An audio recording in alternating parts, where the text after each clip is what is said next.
day that the Lord has made, and I will rejoice and be glad in it. How many of you know that God is a good God? Amen.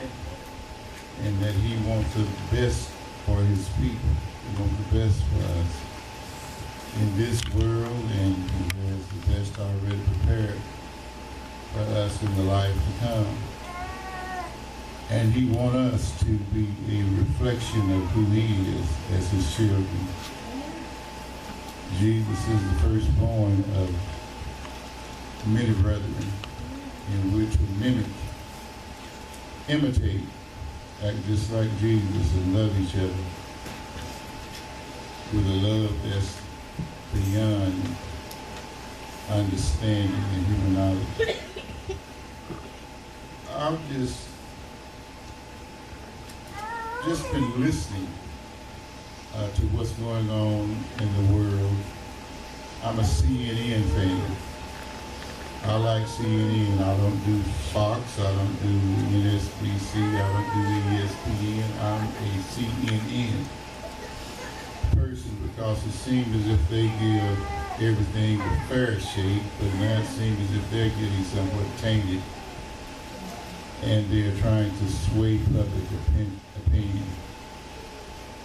And I look at all the news organizations and see how that they grab just a bone and run with it. And it really is a deterrent to voters, to us, in these critical times. Whether you know it or not, the outcome of this election is going to bring about a drastic change in our country one way or another. If a certain person get it, you can look for drastic changes. And there's so many variables that are hanging out there in the air. And I don't think in the box all the time. I explore and examine variables. I always come up with the what ifs. What if a certain person wins? What if he's not accepted? What if the millions that are Second Amendment right type people that are uneducated, that believe that they've gotten a bad deal anyway, or getting a bad deal due to the influx of foreigners, immigrants into our nation, due to jobs being sent overseas, where cheap labor is, and whereby that there's the masses and so many of Americans and poor whites and blacks and Latinos that can't get jobs because of the influx of immigrants. What if the powers that be don't want to accept him if he do win? Will the Second Amendment writers pick up their weapons and start a civil war again in this country? That's a variable. What if the government that be will not accept the winner of the election because it's been preached that it's rigged? What if they don't accept and there's a military coup to take over the government? You have to look at all these things. What if a military coup take over the government and Obama is reappointed as the leader of the country? What if? We're living in a time that is very, very difficult to discern as to what the next move will be in our country. And since we are citizens of this country, whatever and whoever comes to power is going to affect us in a mighty way. But we as the church, we have a responsibility to the kingdom of heaven. We're in this world, but what? You know it. We're not of this world. And we shouldn't get hung up on what's being presented by this world as the truth. That's where we will be misled. We'll be bamboozled. We'll be had. And we'll come out of it not understanding really anything and just going along for the ride. But we as children of God, we should be what? Intelligently informed, whereby that we can see what's going on. Amen. Regardless of the smoke screen, regardless of the lies, regardless of the half-truth, regardless of the deceit, and Lord knows I've seen so much of it. Just this stuff about Mrs. Clinton and emails. Well, the emails are not hers. How that one party can get just a tidbit of conjecture, that's all it is, guessing. How can you take conjecture and build a truth upon it? How do you do that? How do you get conjecture and build truth upon it? To discredit. And I don't care who wins, to tell you the truth, so I'm not campaigning for anybody. But I want you as children of God to be informed that you can't believe anything that's being said from both parties. How do you pick the lesser of two evils? One believe in abortion and gay rights and gay marriage. And as Christians, that's a no-no for us. Amen. We can't promote that. Men marrying men, women marrying women, and everybody going in the same bathroom, and whatever sex you decide that you are, me as a man, I can tell you that there's a woman inside. And then I got to go in the women's bathroom. Are you out of your mind? Right. Do I cast my vote on that? I don't think so. Or do I cast my vote to one that believes that groping women in their private area, putting Tic Tacs in his mouth and kissing whoever he wants to? Kiss my wife, I'm going to knock your teeth out. I wish you would. You understand what I'm saying? And I'm a law and order. I'm a law and order person. I'm going to leash the popo that's already killing up blacks and Latinos. I'm going to leash them to do more law enforcement because of the ghetto. All blacks don't live in the ghetto. I don't. Well, hey, that's a bad word anyway, ghetto. And I just look at what we have before us. Do we, as children of God, get hung up with this mess that is created here on this planet and in America due to the sin issue? Due to the sin issue. That's all it is. All of this corruption, all of this debauchery, all of the lack of morality and ethics, it all stems from the base root of what? Sin coming into the human race. Amen. We had it good. Everything was perfect in the garden. But due to rebellion, due to disbelief, and due to self-will, it's screwed up everything for all of us. Until Jesus comes back and we set things straight again. For your consideration, I just want you to consider this. I don't care, or you shouldn't care, what's going on around you, or how bad our government may become in governing our great country. That you need to know that you can trust in the Lord. Amen. You can trust in God. I don't care what life presents and placed on your plate as you live your lives out. Never forget that you can always trust in God. Amen. And I tags for a text from the collection of Proverbs. And if you like, you can turn with me to Proverbs, the 3rd chapter. And we're going to look at the 5th verse. All right? But first of all, I want to introduce Proverbs to you. Proverbs is a book of moral and ethical instructions. All right? It's a book of moral and ethical instructions, and it deals with many aspects of life. It deals with just about everything that a human being will encounter in living their life out on this planet. Amen. It will guide you in how to live a wise and godly life. That's what Proverbs will do.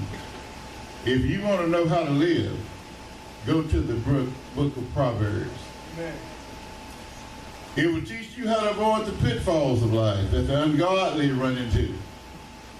It'll steer you around those pitfalls and that the unwise and those that have ungodly conduct run into. If you choose to live your life ungodly and unwise, you're going to run into situations that's going to really be detrimental to you. The book of Proverbs have a broad and timeless appeal. The wisdom in the book of Proverbs will never grow old. It will always be relevant as long as there's a human being alive on this earth. Proverbs can be, let's say, titled as God's book on how to wise up and live. Proverbs is a book that is written that will tell you how to wise up and live. Don't you believe the lies. Don't go along with the darkness that is in this world. Don't go along with Satan's schemes. Don't get caught up in the way the world do things. Don't get caught up in the contemporary ideology, the way that they think, the way that they see things as being correct and that there's no harm in doing it their way. Don't get caught up in that. You are chosen out from among 7 billion people to be what? Sanctified. That means set aside, set apart. Amen. For the use of God, your Creator. And that's a privilege in itself. That God chose me to be His. Man, that's I feel like shouting on that one. Hallelujah. And I have experienced and I've seen the grace of God show up so many times in my pitiful, beggarly life. I've seen God show up many times on my deathbed. When the doctors have walked away shaking their heads and I've said my goodbyes to my family. Me serving God paid off. His mercy and His grace came in the room when the surgeons were shaking their head. See, I've heard that all my life. When the doctors shake his head and walk away. I've heard that all my life, but I'm one that God gave a chance to experience that when they shake their heads and say, oh, He beat the Widowmaker. Thank God for Jesus. Amen. He beat his heart failure on the 18th of May. Thank God for Jesus. Every heartbeat now with this weak heart. Thank God for Jesus. And I want to attribute it to God's mercy and His grace toward me and me being a child of His. Because so many have gone through the same thing that I've gone through, and they're 6 feet under. Can I get a witness? Amen. Now, don't you want to learn how to live wise and live a long and productive life, avoiding the pitfalls of life? Well, I hope I can help you a little bit. Proverbs, the 3rd chapter, beginning at the 5th verse, reads thusly: Trust in the Lord with all your heart, and lean not on your own understanding. That's the NIV. Trust God from the bottom of your heart, where your emotions are, where your cares are, where your thoughts are. Trust in God from the bottom of your heart. Don't try and figure everything out on your own. Amen. You're heading for a mistake. You're heading for trouble when you think that you know what's going on. All right, it said lean not. What do you mean? He's saying when you start leaning, this is a word study in Hebrew. When you start leaning to your own understandings, it's just like you got a spear, a sharp pointed object, and you're trying to lean on it. It's gonna hurt you. Okay? So don't get hung up on trying to figure it out all by yourself. Don't lean on what you think's going on. I could care less how many degrees you have, whether you got your BA, your MA, or your PhD. It still does not give you the ability as a human being to understand the incomprehensible God. Amen. Did you hear that? Amen. So don't try to lean on your own understanding and figure everything out. And one thing I found out, human insight is just not enough. When you look at the holistic view, the whole picture, and you look at all the players that are on the stage, there is no way that you can really figure out and be absolutely sure that you are right in your assumptions. That your conclusion about what's going on in this world and in America is right. You're heading for trouble because you're leaning on your intellect, you're leaning on your college degrees and all of those kind of things. That's not enough. God's ways are incomprehensible to the what? Fallible human mind. You cannot understand God because He's too big for you. He's too wise for you.